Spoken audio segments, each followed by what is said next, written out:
Hi friends, Sumanth ವ್ಲಾಗ್ಗೆ welcome.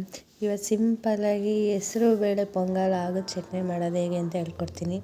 ಬನ್ನಿ ನೋಡಿ ಮಾಡಿ ನೀವು ಟೇಸ್ಟ್ ಹೇಗಿದೆ ಅಂತ ಕಮೆಂಟ್ ಬಾಕ್ಸಲ್ಲಿ ತಿಳಿಸಿ. ಮುಂದಿನ ರೆಸಿಪಿಗೆ ನನಗೂ ಸ್ವಲ್ಪ ಇದಾಗುತ್ತೆ. ಮೊದಲೇ ಈ ಗ್ಲಾಸಲ್ಲಿ ನಾನು 1.5 ಲೋಟದಷ್ಟು ಅಕ್ಕಿ ತೊಗೊಂಡಿದ್ದೀನಿ. ನಾನು 7 ಜನಕ್ಕೆ ಮಾಡ್ತಾಯಿರೋದು. ನೀವು ಹಂಗೆ 3 ಜನ ಇದ್ದಾರೆ ಅಂದರೆ ಒಂದು ಚಿಕ್ಕ ಗ್ಲಾಸಲ್ಲಿ ಒಂದು ಗ್ಲಾಸ್ ತೊಗೊಂಡ್ರೆ ಸಾಕು. ಮತ್ತು ಕಡಲೆಬೀಜ, ಹೆಸರುಬೇಳೆ ತೊಳೆದಿಟ್ಕೊಂಡಿದ್ದೀನಿ ನಾನು ಆಗಲೇ, ರುಚಿಗೆ ತಕ್ಕಷ್ಟು ಉಪ್ಪು, ಆನಂತರ ಇಲ್ಲಿ ಸ್ವಲ್ಪ ಜೀರಿಗೆ ತೊಗೊಂಡಿದ್ದೀನಿ, ಮೆಣಸು, ಕರಿಬೇವು, ಸಾಸಿವೆ ಮತ್ತು ಅರಿಶಿನ ಪುಡಿ, ಆಮೇಲೆ ತೆಂಗಿನ ತುರಿ ಈ ಥರ ನಾನು ತುರ್ಕೊಂಡಿಲ್ಲ, ಈ ಥರ ಕಟ್ ಮಾಡ್ಕೊಂಡಿದ್ದೀನಿ, ಮತ್ತು ಹಸಿಮೆಣ್ಸಿನ್ಕಾಯಿ. ಇಷ್ಟು ಬೇಕಾಗಿರೋ ಇಂಗ್ರೀಡಿಯೆಂಟ್ಸು ತೊಗೊಳ್ಳಿ.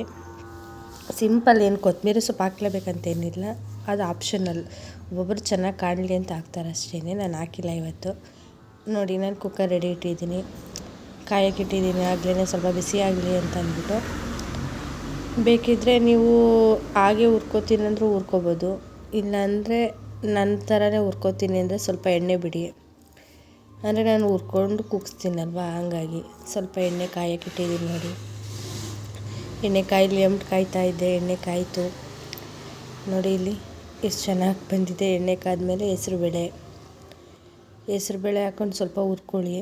ಅಂದರೆ ಹುರಿದ್ಬಿಟ್ಟು ಮಾಡಿದ್ರೆ ಟೇಸ್ಟ್ ಚೆನ್ನಾಗಿರುತ್ತೆ ಅಂತ ಅಷ್ಟೇ. ಇಲ್ಲ ಅಂದರೆ ಆಗಲ್ಲ ಅಂದರೆ ಹಂಗೆ ಕೂಗಿಸ್ಕೋಬೋದು, ಆ ಥರ ಏನಿಲ್ಲ.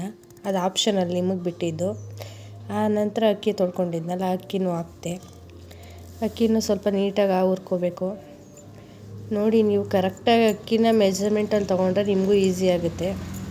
ಅಕ್ಕಿಗೂ ಹೆಸರುಬೇಳೆಗೂ ಒಂದು ಹದ ಬಂದರೆ ಚೆನ್ನಾಗಿರುತ್ತೆ ಅಂತ ಅಷ್ಟೇ.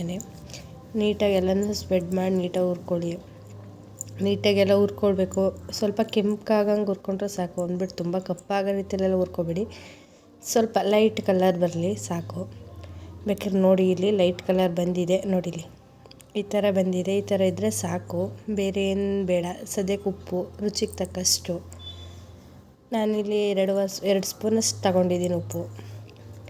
ನೀವು 3 ಜನ 4 ಜನಕ್ಕೆ ಮಾಡ್ತೀನಿ ಅಂದರೆ 1 ಸ್ಪೂನ್ ಉಪ್ಪು ಆದರೂ ಸಾಕು, ಜಾಸ್ತಿ ಏನು ಬೇಡ. ನೀಟಾಗೆಲ್ಲ ಮಿಕ್ಸ್ ಮಾಡ್ಕೋಬೇಕು. ನೀಟಾಗೆಲ್ಲ ಮಿಕ್ಸ್ ಮಾಡಿಕೊಂಡ್ರೆ ಬೇಗ ಬೆಂದ್ರೂ ಮಿಕ್ಸ್ ಇರುತ್ತೆ ಅಂತ ಅಷ್ಟೇ. ಆಮೇಲೆ ಸ್ವಲ್ಪ ಅರಿಶಿನ, ನಾನು 1 ಸ್ಪೂನಷ್ಟು ತೊಗೊಂಡಿದ್ದೀನಿ. ಕಲ್ಲರ್ ನೋಡಿ, ಬೇಕಾದರೆ ಗೊತ್ತಾಗುತ್ತೆ. ಈಗ ನೀಟಾಗಿ ಮಿಕ್ಸ್ ಮಾಡಿದ್ಮೇಲೆ ಕಲ್ಲರ್ ಗೊತ್ತಾಗುತ್ತೆ ಅದು. ಹಂಗಾಗಿ ನೋಡಿ, ಕಲ್ಲರ್ ಗೊತ್ತಾಯಿತು. ಈಗ ನಾನೀಗ 1.5 ಲೋಟ ಅಕ್ಕಿ ತೊಗೊಂಡಿದ್ನಲ್ಲ, ಅದಕ್ಕೆ ಅದು 3ರಷ್ಟು ನೀರು ಹಾಕಬೇಕು.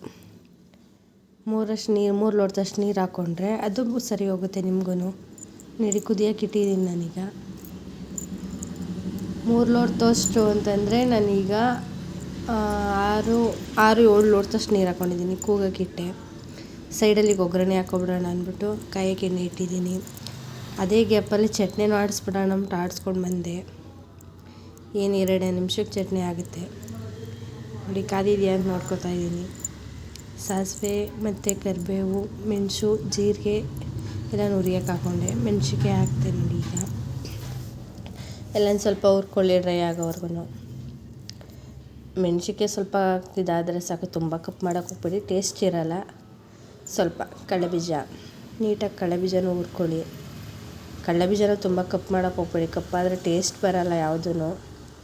ಮೀಡಿಯಮಲ್ಲಿ ಹುರ್ಕೊಳ್ಳಿ, ಸ್ವಲ್ಪ ಕೆಂಪಗಾದರೆ ಸಾಕು. ನೀವು ಒಂದು 5 ನಿಮಿಷನೂ ಇಲ್ಲ, ಒಂದು 4 ನಿಮಿಷ ಹುರ್ಕೊಂಡ್ರೆ ಸಾಕಾಗುತ್ತೆ. ನೀಟಾಗಿ ಹುರ್ಕೊಳ್ಳಿ. ಏನು ಗೊತ್ತಾ, ಈಗಿನ ಮಕ್ಳಿಗೆ ಅಡುಗೆ ಮಾಡೋಕ್ಕಂತೂ ಬರೋಲ್ಲ. ಫಸ್ಟ್ ಆಫ್ ಆಲ್ ನನಗಂತೂ 4 ವರ್ಷ ಆಗಿದೆ ನಾನು ಮದುವೆ ಆದ 1 ವರ್ಷಗಂಟು ಸರಿಯಾಗಿ ಅಡುಗೆ ಮಾಡೋಕ್ಕೆ ಬರ್ತಿರ್ಲಿಲ್ಲ.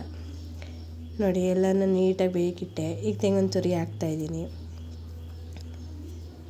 ನನಗೂ ಅಡುಗೆ ಮಾಡೋಕ್ಕೆ ಬರ್ತಿರ್ಲಿಲ್ಲ. ನಾನು ಯೂಟ್ಯೂಬ್ ನೋಡೇ ಕಲ್ತಿದ್ದು. ಹಂಗಾಗಿ ಈಗ ಯೂಟ್ಯೂಬ್ ಚಾನಲ್ ಓಪನ್ ಮಾಡಬೇಕನ್ನೋದೇ ಇದರಿಂದ ಬಂದಿತ್ತು. ನನಗೆ ಸಹಾಯ ಆದಂಗೆ ಬೇರೆಯವ್ರಿಗೂ ಸಹಾಯ ಆಗಲಿ ಅನ್ನೋದು ಅಷ್ಟೇ.